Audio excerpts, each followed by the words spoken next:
kapatid, pero mamaya nagsusumbatan na naman kayo, bumabalik, yung pala nandun, hindi man talaga nabunot. How do you really get free from the painful past? Change the past by changing the story you tell. Paano kayo makakalaya sa isang nakaraan na hindi maganda, na masakit, na mahapdi? Palitan niyo yung nakaraan. Paano pinapalitan yun? Hindi ka na pwedeng bumalik doon. Palitan mo ang kwento tungkol doon. Katulad ni Joseph. Yung storya ni Joseph magandang paghugutan ng paraan ng pagpapatawad, yung tunay na makakamove on ka, yung hindi kunwari lang dahil sabi ng Diyos magpatawad ka, kasi papatawad ka kunwari pero sa loob nandun pa rin pala, lumalabas din paminsan-minsan. Si Joseph, ang kanyang status from star sonship to banishment in Egypt, to slavery, and then to prison. Parang ang daming pain nun, ang daming sugat nun, ang daming mga gabi ng iyak yun, ang daming hapdi, ang daming kirot, ang daming sama ng loob, maaaring galit pa. Genesis 41, 50-52, nung si Joseph the dreamer ay nasa Egypt na, before the years of famine came, 2 sons were born to Joseph. Joseph named his firstborn Manasseh and said, "It is because God has made me forget all my trouble and all my father's household." So, ganito ni-reclaim ni Joseph ang past. Ganito niya ni-retell ang past. Ang anak niya, pinangalan niyang Manasseh. Na ang ibig sabihin, God has made me forget. Sabi ganun, papangalanan ko siya ng ganun kasi ang totoo nangyari sa buhay ko, ipinalimot na sa akin ng Diyos ang lahat ng naging hapdi, sakit at kirot ko sa bahay ng aking ama dahil sa mga kapatid ko na inapi-api ako and sold me to slavery. Ni-reclaim ni Joseph yung past by naming his son in a very positive way to emphasize the positive thing that God had done to him in spite of his past. Then the second son, he named Ephraim and said, "It is because God has made me fruitful in the land of my suffering." So you see, imbes na magmukmok si Joseph, lagi niyang alalahanin at i-reprise at i-replay yung mga kaapihan niya, yung pain niya, yung sorrow niya, pinangalanan niya ang anak niya na God has made me fruitful. In the very land of my suffering, umasenso ako, yumaman ako, naging makapangyarihan ako, so papangalanan ko ang anak ko na Ephraim. So you see, Joseph was reclaiming his past, retelling it in a way that was beautiful and powerful. Yung iba, paano makakalaya sa past? Yung naalala nyo yung kaapihan nyo nung bata kayo, maalala mo yung tiya mong masungit, yung tatay mong lasenggo, yung nanay mong binggogera at chismosa. Tuwing kukwento mo yun, negative. Lagi na lang na hindi ka na pag-aral, hindi ka na bigyan ng ganitong damit for junior and seniors prom, lagi hindi ka na bigyan ng allowance, inapi ka ng yung stepmother, ng yung stepfather, and keep retelling and retelling that, your bitterness just keeps replaying, lumalalim pa yung ugat. How can you move on kung ganon? Joseph reclaimed his past by beautifying what was not beautiful. And you can do that. There was a change of story sa buhay ni Joseph. Sabi niya, God has made me forget, and I move from suffering to fruitfulness. Proverbs 23:7, as someone thinks within himself, so is he. So think of yourself as a victim, you are a victim. Think of yourself as a winner, you are a winner. Think of yourself as full of sorrow, you are sorrowful. So kung gusto mong palitan kung sino ka, palitan mo ang pag-iisip mo tungkol sa iyong sarili. Kung gusto mong palitan yung past, palitan mo ang pagkukwento tungkol sa past. Ang repackaging, yung angle ng storya. Think of your past as you want it to be. Reshape and repossess the past. Lahat sa atin na merong bahagi ng nakaraan na pangit, malungkot, madugo, hindi pwede kayo mag-move on. Kasi lagi yung maalala. Magpe-pretend ka lang na nag-move on, pero hindi. Pag na-trigger mo, mabalik. Kailangan balikan nyo yung kwento at ibahin nyo ang pagkukwento doon. Hanapan siya ng pinakamagandang version na totoo rin, hindi yung binubola mo lang sa sarili mo. At yun ang i-play out. Yun ang pataasin. Yun ang i-lift out. Kung pangit ang kwento ng past mo, pangit doon ay maaaring perception mo lang. So you can go back to your past and change your perception. Kaya mahalaga yung binabalikan mo yung nakaraan, hindi lang lilimutin, tatabunan, magpe-pretend it never happened. No, you can never forget that way. Balikan mo siya, hanapan mo na maganda, at yung maganda na yun, ang ikwento mo na, yun ang gawin mong main feature ng yung storya. Kasi baka naman hindi talaga pangit. Akala mo lang. So review your perception. And apply Romans 8:28. And we know that in all things, God works for the good of those who love Him, who have been called according to His purpose. So kung ngayon, sa part ng iyong buhay na ito ngayon, sa oras ng buhay mo, nakakita ka na ng purpose sa buhay, nakita mo na yung blessing ng Diyos, balikan mo yung nakaraan, at ikwento mo yon sa sarili mo at sa iba bilang paghahanda para sa ngayong present mo. Na yon ay nire-purpose ng Panginoon. Na ang yun ay paghahanda, no? At ang Diyos ay kumilos sa kabila ng nakaraan na yon at naging ganito kang ngayon. Doon ka lang makakalaya sa isang past na hindi masyadong pleasant. So, be free from the past. You don't just move on. You can't move on. You could only forget paminsan-minsan. Pero pag naalala mo, babalik ulit ang lahat ng pain and anger. Kaya sa Genesis 42:22-23, Reuben replied, yung kapatid ni Joseph na isa sa mga nang-api sa kanya, "Didn't I tell you not to sin against the boy? But you wouldn't listen. Now we must give an accounting for his blood." So you see, itong magkakapatid na ito, dahil ibinenta nila si Joseph to become a slave, buong buhay nila, yun ang kwentong binabalik-balikan ng kanilang gunita, yun ang kwentong nagbumulto sa kanila lagi. Kaya hanggang ngayon, buhay na buhay pa yung past at hindi pa sila nakakalaya. Kasi yun pa rin ang kwento at hindi nila naiba yung kwento na yun. So they have been imprisoned in that very bad plot, in that very bad story. Classic example of being unable and willing to change the story. So they are stuck in guilt, in negative feelings. So, to be free from the past, to change the past, change your perception of the past. Isipin mo, ay, kaya naman pala nangyari sa akin nung araw yun para maging ganito ako ngayon today. Kasi kung hindi naman nangyari sa akin yun nun, hindi ako ganito today. Yeah, you can change the perception of the past, then you can be free from the pain of the past.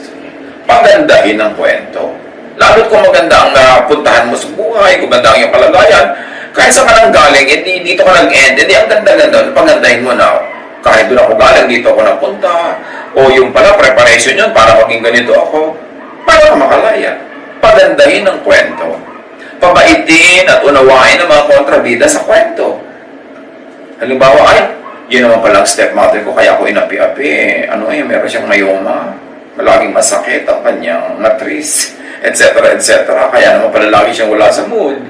O kaya naman pala ako inapi-api ng tatay ko kasi victim siya ng sarili niyang tatay noon. At naging alcoholic siya, kaya wala na siya sa katinuan. Pero dahil inapi nila ako, nagsikap ako, nag-aaral ako, ngayon, umasenso na ako. Kung hindi nila ako inapi, baka naging katulad lang nila ako sa buhay kasi lagi akong sasama-sama sa kanila. So buti na lang, lumayo ako, nakabuti sa akin na aking paglayas mula sa napaka-impaktong buhay ko. So ngayon, salamat at naging ganun yun dahil yun ang naging daan para maging ganito ako ngayon. That is how you repossess the past. That is how you retell the past. So you could really move on because you can forgive. You can only forgive when you retell the story. Genesis 45:4-7. Then Joseph said to his brothers, nung si Joseph ay kaharap na ng mga brothers niya na hindi siya kilala, kasi kailangan nila ng tulong ni Joseph, na ngayon hindi nila nakilala, high-ranking officer na pala sa Egypt, "Come close to me." When they had done so, he said, "I am your brother Joseph, the one you sold into Egypt.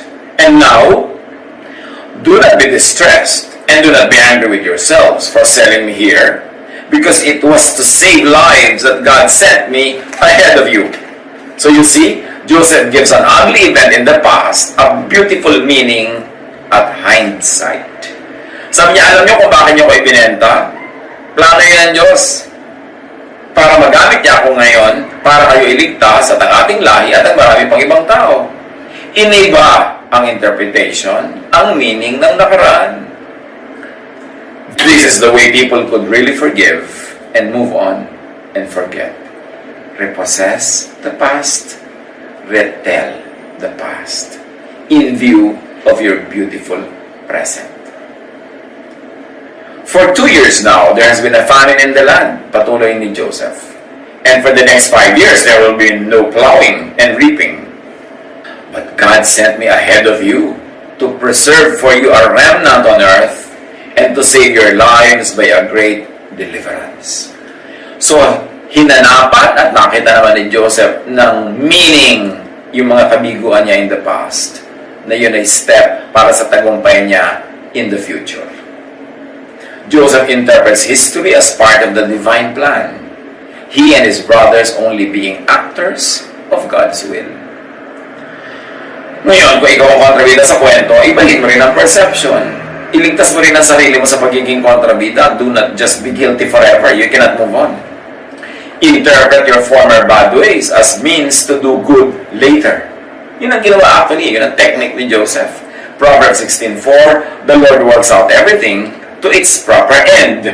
So, ang mahalaga yung ending. So, gandahan mo yung ending. Kung hindi naging masyado maganda yung beginning, gandahan mo yung ending, and then you can move on and forget the beginning. Job 37:13, whether for correction or for his word or for loving kindness, he causes it to happen. So, inascribe naman ni Job sa Diyos ang lahat ng nangyayari, kaya natanggap niya.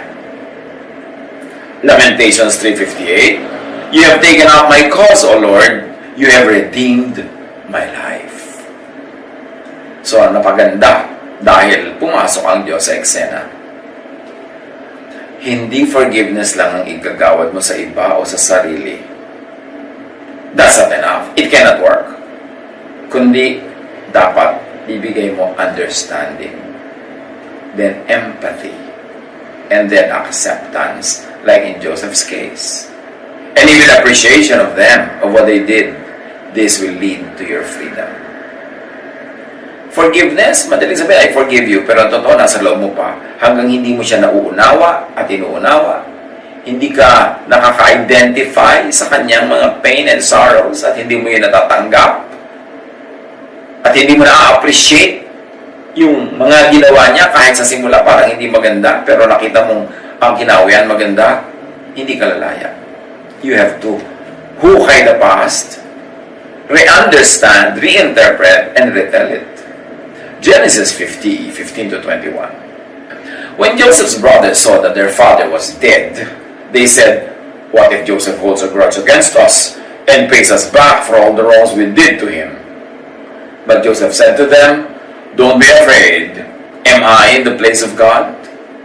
You intended to harm me, yes, but God intended it for good, to accomplish what is now being done, the saving of many lives. So then don't be afraid. I will provide for you and your children. And he assured them and spoke kindly to them. So yun ang style ni Joseph. Sabi niya, okay, masama talaga ang balak niyo sa akin, pero may magandang balak sa akin ng Diyos. At sa magandang balak na yun umuwi, ang mga ginawa niyo sa akin masama, so tama na yan. Nakabuti para sa lahat ang nangyari. Move on na tayo. Philippians 3:13. But one thing I do, forgetting what is behind and straining toward what is ahead. How is Paul able to forget what is behind? Ang dami-dami niyang pinapatay ng mga followers ni Jesus. Ang dami-dami niyang pinahirapan. Paano siya nakamove on? Paul revised his perception of his bad past. Therefore, he could forget what is behind. Acts 26:9-11 and 16-17. I too was convinced that I ought to do all that was possible to oppose the name of Jesus of Nazareth. And that is just what I did in Jerusalem. On the authority of the chief priests, I put many of the Lord's people in prison. And when they were put to death, I cast my vote against them. Many a time I went from one synagogue to another to have them punished, and I tried to force them to blaspheme. I was so obsessed with persecuting them that I even hunted them down in foreign cities. Until Jesus talked to Paul according to the report of Paul. Nasabi sa kanya ni Jesus, "Now get up and stand on your feet." So remember, get up, stand on your feet. Recovery yan. "I have appeared to you to appoint you as a servant and as a witness of what you have seen and will see of me. I will rescue you from your own people and from the Gentiles. I am sending you to them." At pagkatapos, kinausap ng Diyos, kinausap ni Jesus, yung isang gagamitin niya para makarecover si Paul. Acts 9:10-16. There was a follower of Jesus in Damascus named Ananias. In a vision, the Lord said to him, "Ananias." And Ananias answered, "Here I am, Lord." The Lord said to him, "Get up and go to the street called Straight Street. Find the house of Judas and ask for a man named Saul from the city of Tarsus. He is there now, praying. He has seen a vision in which a man named Ananias came and laid his hands on him so that he could see again." So in other words, sinasabi ni Jesus kay Ananias, pumunta ka doon para maging instrument ka na makakita ulit si Saul. But Ananias answered, "Lord, many people have told me about this man. They told me about the many bad things he did to your holy people in Jerusalem. Now he has come here to Damascus. The leading priests have given him the power to arrest all people who trust in you." So in other words, ang thesis dito ni Ananias, a bad past, I or we will not forget. Bad ang past ni Paul. But the Lord said to Ananias, "Go. I have chosen Saul for an important work. I want him to tell other nations, the rulers, and the people of Israel about me. I will show him all he must suffer for me." So, there's another formula here to forget. Change the interpretation of the future to the angry people's satisfaction. You see, galit sila Ananias, at takot sila kay Paul, or Saul na naging Paul. Pero ang sabi ng Panginoon, hayaan mo na. May iutos ako sa kanya. Marami siyang gagawin at magdudusa siya ng sobra-sobra dahil sa akin. And dahil doon, na-change na yung perception ng future na si Paul ay hindi na magiging tagapagpahirap sa kanila, si Paul na ang mahihirapan. So in a matter of speaking, nagkaroon ng balancing ito, naging madali para kay Ananias to move on. So may another technique here na pwede nating ma-derive, makuha. Change the perception of the past so you can move on, or change the perception of the future so you can move into the future. So to be free from the past, if this is done about the past and the future, that it is revisited and retold, reinterpreted, then you really move on. Not just forgetting the pains of the past or the fears of the future, which you can't, but now you even appreciate them. 2 Corinthians 4:16-18. Kaya hindi kami nasisiraan ng loob kahit na humihina ang aming katawang lupa. Patuloy namang lumalakas ang aming espiritu araw-araw. Ang bahagya at panandaliang kapighatiang dinaranas namin ngayon ay magbubunga ng kagalakang walang hanggan at walang katulad. Kaya ang paningin namin ay nakatuon sa mga bagay na di nakikita at hindi sa mga bagay na nakikita. Sapagkat panandalian lamang ang mga bagay na nakikita, ngunit walang hanggan ang mga bagay na di nakikita. So how are people able to accept their present, which is very hard, very difficult? They interpret it in terms of a preparation for a glorious future. So they are able to bear with the present, even looking forward, hopefully, happily, joyfully to the future, instead of feeling bad and bleak and hopeless. Laging ganon, you retell, you reinterpret. Pero totoo, truthful retelling, truthful reinterpretation. Hindi yung magbumukmuk ka, puro lungkot ang makikita mo, tititig ka na lang lagi sa mga nakakaiyak. Sabi gano'n, kahit mahirap ka ngayon, wala itong kwenta pag i-compare sa benefit na napapala namin ngayon at benefit na pupuntahan namin. So, ganyan din ang pagtingin natin kahit sa mga lockdown, mga ganitong sitwasyon.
May benefit ito. Hindi pa lang natin alam ngayon, hindi natin nakikita. But we hope on something that is unseen. And our hope for that which is unseen is greater than our despair for that which is seen, for that which is visible at the moment. 1 Peter 5:10, pagkatapos nyo magtiis sa loob ng maikling panahon, ang Diyos na siyang pinanggagalingan ng lahat ng pagpapala, ang siyang magbibigay sa inyo ng kaganapan, katatagan at lakas ng loob, at isang pondasyong di matitinag. Kahit itong lockdown na nararanasan natin lahat ngayon, let's turn it into a blessing. Magpakatatag tayo, maging blessing tayo sa iba, maging lakas tayo ng mga nanghihina, maging pagkain at inumin tayo ng mga nauuhaw at nagugutom, maging kagalakan tayo ng mga nalulungkot, and this will turn out to be a blessing for them and for us. It's an opportunity to do good in the name of God. It's an opportunity to be strong instead of to be weak. It's an opportunity to be hopeful instead of to be in despair. It's a choice. But you've got to retell, you've got to possess the story, reinterpret it, and make it beautiful. Because God is beautiful. And God is able to make everything beautiful in His time. Siyang tumatawag sa inyo upang makibahagi kayo sa kanyang walang hanggang kaluwalhatian kasama ni Kristo sa patuloy ng ating binasa. What? How to change the interpretation of the past so you are able to forgive, to forget, and to move on. Gawin natin ito very practical, mga kapatid. Meron ba kayong part ng iyong past na very painful? Meron bang kontrabida sa inyong buhay noon? May ginawa sa inyong sobrang nakasugat sa inyong damdamin? Let's do this. Ha? Kumuha kayo dyan ng papel, kumuha kayo dyan ng pen at isulat nyo ito. Pag wala kayo ngayon, manood kayo ng replay. Identify the person. Ilagay niyo sa blank. Sino siya? Halimbawa, si Tia Agueda. Name the act. Binuhusan ako ng kumukulong langis. Whatever it is. Name the negative effects. Nagkapeklat ako. Nagkasugat ako. Napaso ako. Give it a positive interpretation now. Ay, salamat na puno ako ng peklat. Kasi kung hindi, baka sobra ako naging kaakit-akit. At kung ano na nangyari sa akin, naging immoral pa ako. Diba? Na positive yan.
Na nabuhusan ka ng kumukulong langis. Sabi mo, ay salamat, nabuhusan lang ako ng kumukulong langis. Hindi ako inilubog sa isang drum na langis. There's always something positive in it. There's always a way of retelling it and repossessing the story. And then see the hand of God in the story. God caused it. That yes, the Lord has given me this handicap to keep me humble. Otherwise, I could have probably nagwala ako sa buhay o naging sobra akong mayabang. God gave it a good result, an ending and meaning. At dahil sa mga nangyari sa akin na yun, nag-concentrate ako sa pag-aaral, nagpakatalino ako, hindi ako umasa sa kinis ng balat ko na napuno na ng peklat. So, tumaas ang aking mga marka, naging magaling ako sa school, at nagkaroon ako ng napakagandang career.